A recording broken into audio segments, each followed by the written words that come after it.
Hi everybody, we're reading Half Moon Investigations by Eoin Colfer. I stopped in the middle of the chapter, that's where I'm picking up. April Devereaux was dressed and adorned from head to toe in pink, from her Barbie pajamas to the fluffy beret to the pink strands braided into her hair. "Greetings, sisters," she said. Her voice sounded different. It was thin, fierce. "Greeting, Mademoiselle President," responded her girls, all in their pink pajamas.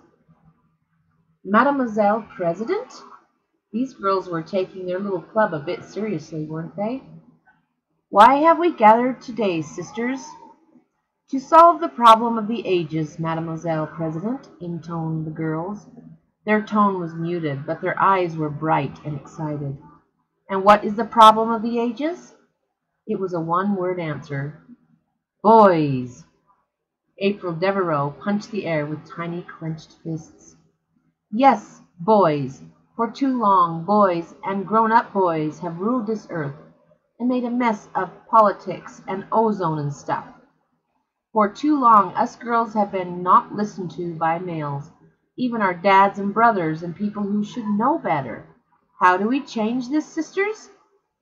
"By ruling the world," chanted Les Jeunes Etudiantes. "Exactly. Correct. You are spot on, my sisters. So smart. We will be prime ministers, and managing directors, and partners in law firms, and owners of music stores that ban heavy metal and stuff with skulls. But for now, what are we? Students." "Correct. We are les jeunes etudiantes, the young students. And this is how we must change the world, from our desks, from the classroom. What is our duty?" The answer came promptly. "To learn." "And what is our goal?" "Knowledge." Red elbowed me in the ribs. "This girl is a nutcase, but she's hardly a giant." I hissed at him to be quiet from the side of my mouth. There was something unique and sinister going on here, and I didn't want to miss a second of it. There was far more to April Devereaux and les jeunes etudiantes than they revealed to the world in general. April's little speech didn't sound very pink. "The only way to power is through knowledge, or is through knowing stuff," continued the high priestess of weird. "But the old enemy stands in our way." The other girls actually hissed. "Boys, horrible, smelly, big-mouthed boys." More hissing from the floor. Red and I were starting to feel unwelcome, though no one knew we were there. Ever since kindergarten, the boys have been grabbing all the attention with their shouting and fighting and rude noises. How are we supposed to learn with all this going on? The sisters clapped and squealed their agreement. Aaron, for instance, picking his nose all day. I don't know where he puts that stuff, but it's not in a tissue. Much groaning and wincing in the audience, and outside the window, too. And Jerry with his insects. How many of us have found something disgusting in our petits filets, thanks to Jerry? Several hands went up. Apparently Jerry had been a busy boy. And I hardly need remind you of Raymond. "Raymond!" They howled his name like a dirge. "That boy is thicker than a milkshake," lamented April. "All day wasting teacher's valuable time with his dopey questions. What color is a smell? Which way is up when you're asleep? Does a basketball live in a basket?" There were cries of "Moron!" and one unexpected. "I like Raymond. He does nice pictures." April groaned.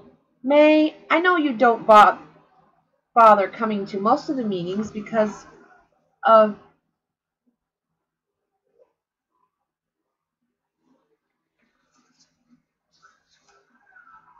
because of precious dancing classes, but now that you're here, try to keep up. You don't like Raymond. Remember I told you he's nasty and horrible. Remember how he smells like curry today?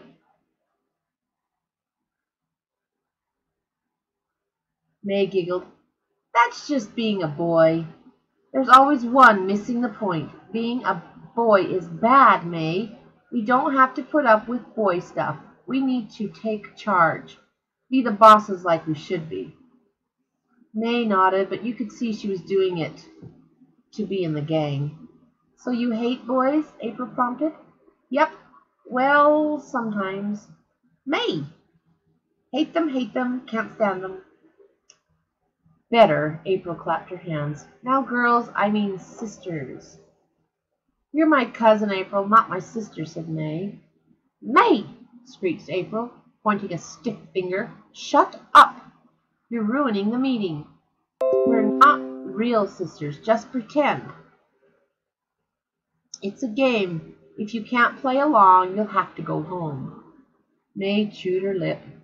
Sorry, April, but I can't go home. Dad says we have to play together 'cause we're cousins. Dad says I'm supposed to ignore you if you start acting like a snooty princess. April almost launched herself off the footstool. Only the presence of the other girls stopped her. She was the president and must act accordingly. April took a deep breath and sucked it down in her toes. Now, girls, it's time for our transformation.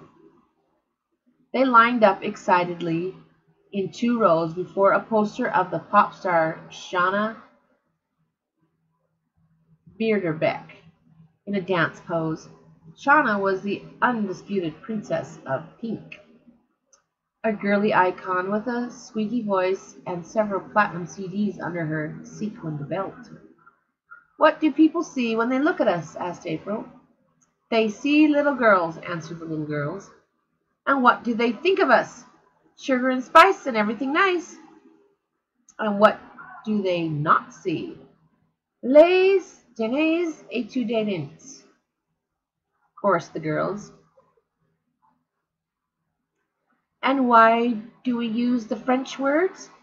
Because boys are too stupid to understand English, not to mention French.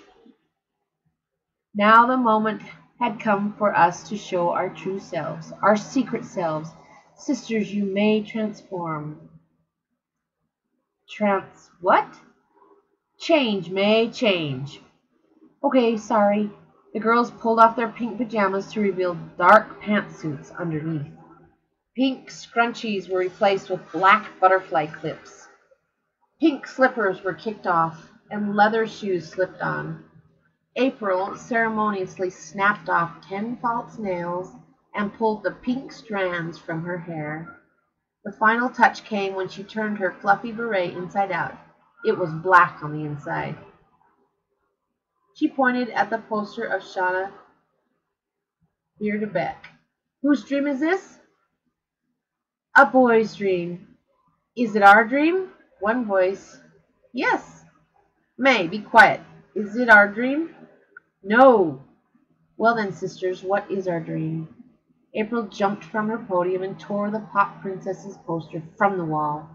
Underneath was a picture of Mary Robinson, the first female president of Ireland. Hail to Mary, said April. Hail to Mary, they repeated. This is our dream. We want to be just like Mary Robinson. We can grow up to rule the world. Whoopee! Screamed the other girls. April winced. I've been thinking about that. Whoopee is a bit too Shauna for me. It's on her second CD, said May, starting to sing. Whoopee, look at me. April plowed on. So instead of whoopee, could we say wonderful or affirmative? I saw that on Star Trek. On the one where the thing's head explodes? No, May, on the one where they couldn't find enough stuff to power the thing. I loved that one. Me too. At least we can agree on something. Now to business. April pulled a clipboard from behind her headboard. Last year there was a few boys giving us trouble, so we made a list. Outside on the balcony, I remembered that I should be writing all this down. With a little help from Les Jeunes Étudiantes, 4 of those boys decided to move to other schools. 2 learned to keep their big mouths shut, and 3 would not take a hint, so we had to have them expelled. Most recently, the iPod plan. The girls applauded politely. April laughed modestly. Merci, merci. It was nothing. I think Master Aaron Boyle learned his lesson. I gasped. A confession. I couldn't believe it. We had actually come to the right place. But there are still a few more to go. The first on our list is a boy so gross, so stinky that he makes Ernie look like, well, a girl. I think we all know who I'm talking about. They knew all right, and so did Red. I heard him groan and saw his shoulders slump. Master Herod Sharkey. Herod, of course. These girls would hate Herod. Roddy, you idiot, muttered Red. You've actually driven these girls crazy. April flicked over to a page dedicated to Roddy's activities.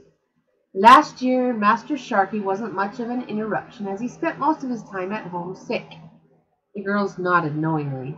Obviously, Herod had been cutting classes. Even 10-year-olds knew it. But this year he has been in for 4 days, and in that time he has hit 2 students, one in the stomach. He stole all the teacher's chalk and ate it. I know it was him because he stuck his tongue out at me. He didn't do any of his homework, not so much as a single math problem, which is a terrible example for the other poor boys who are easily led, on account of them being thick. Herod can stand on his hands, said May, a witness for the defense. That's all very well, May, but he shouldn't be doing it on his desk. No, he has to go. We can't take any chances with our education. We start long division this year, and it's hard enough without Master Handstand Sharkey interrupting every 2 minutes. Another girl piped up. Let's plant some money on him, then say we saw him selling something. Very good, Amanda, but we did that already with Ernie. We have to try something new. I have an idea. Mercedes, will you join me? Mercedes stepped smartly through the ranks.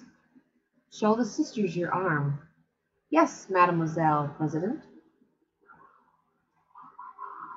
Mercedes rolled up her right sleeve, revealing a mass of purple bruises. Look at this, said April shrilly. Herod Sharkey did this. May was horrified. Really? Herod did that? Of course not, May. Don't be soft. Mercedes' pony threw her this afternoon. But we don't want Boffy to get in trouble, so we're blaming Herod. Outside, in the balcony, Red tapped my shoulder. Are you getting this? I tapped the pad with my pencil. Every word. So the Soldier Sam walkie-talkie was a good idea? I suppose so, I admitted grudgingly. Inside, April was explaining her plan. Tomorrow I'll bring poor, scared Mercedes to see Mrs. Quinn.